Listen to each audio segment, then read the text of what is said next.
কেউ জমা দেননি আয়কর রিটার্ন, কারো মিল নেই হলফনামা ও বিবরণীতে দেখানো সম্পদে। কেউ আবার স্ত্রীর সম্পদের হিসেবে দিয়েছেন গোজামিল। তবুও বহাল রয়েছে প্রার্থিতা।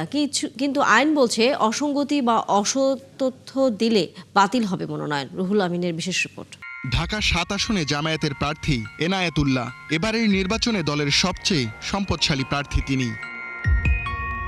তবে এনায়েতুল্লাহর সম্পদ ও আয়ের হিসাব গোজামিলে ভরা। হলফনামার ৭ নম্বর ঘরে দেয়া স্থাবর অস্থাবর সম্পদের মোট পরিমাণ ১১৬ কোটি। ৮৩ কোটি টাকা ঋণ বাদ দিলে নিট সম্পদ ৩৩ কোটি। কিন্তু ১০ নম্বর ঘরে লেখা সম্পদ ১০৯ কোটি। আবার আয়কর জমার প্রমাণপত্রে লেখা ২৬ কোটি। একইভাবে আয়কর নথি ও হলফনামায় দেয়া আয়ের তথ্যেও আছে গরমিল। হলফনামা ও আয়কর রিটার্নে জমি, বাড়ি, গাড়ি, স্বর্ণের দেখানো এবং বাজার মূল্যের পার্থক্য বিস্তর। এ নিয়ে অনেক প্রতিবেদন প্রচার হয়েছে, তবে এই পার্থক্যের আইনি ভিত্তি আছে। কিন্তু আমরা দেখাতে চাই প্রার্থীরা কিভাবে অসত্য তথ্য দিয়েছেন।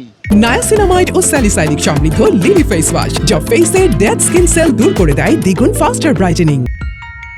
পঞ্চগড় ১ আসনে বিএনপির প্রার্থী মোহাম্মদ নওশাদ জমির হলফনামার ১০ নম্বর ঘরে স্ত্রীর সম্পদ দেখিয়েছেন ১৫,৩৪,০০০ টাকা। অথচ একই হলফনামায় ৮ নম্বর ঘরে স্ত্রীর সম্পদ ক্রয়কালীন মূল্য দেখানো ২,৮১,০০,০০০, যার মধ্যে আছে যুক্তরাজ্যে ২.৫ লাখ পাউন্ডে কেনা ফ্ল্যাট। সব মিলিয়ে বাজার মূল্য দেখানো হয়েছে ৮ কোটি টাকা। তাহলে সঠিক কোনটি?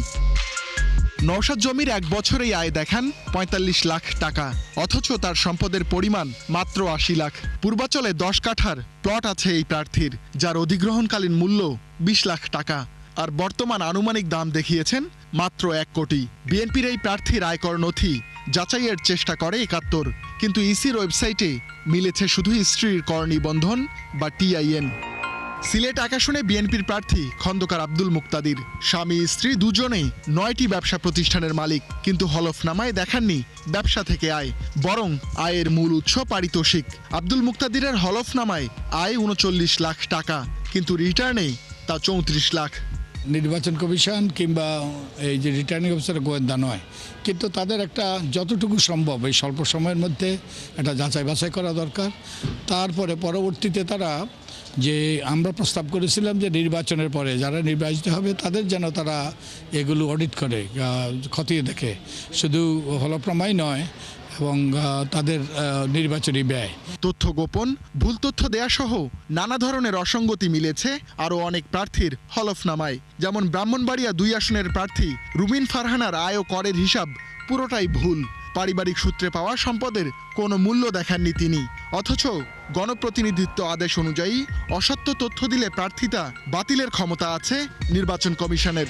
নির্বাচন কমিশনের পক্ষে এককভাবে এটা করা সম্ভব না, এবং নির্বাচন কমিশনের যেহেতু কোনো স্থানীয় পর্যায়ে অফিস নাই, তারা সরকারি প্রশাসনের উপরে নির্ভরশীল, তারা এলাকা ভিত্তিকভাবে এতগুলো প্রার্থীকে দেখার কিন্তু সুযোগ ওনারা পাচ্ছেন না।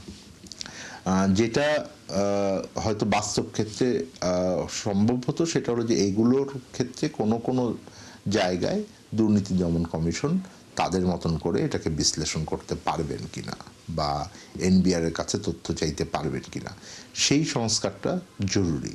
বিশ্লেষকদের মতে নির্বাচিত জনপ্রতিনিধি জবাবদিহির মধ্যে এলে ইতিবাচক বার্তা যাবে সামগ্রিক রাষ্ট্র কাঠামোয়। রুহুল আমিন, ৭১, ঢাকা।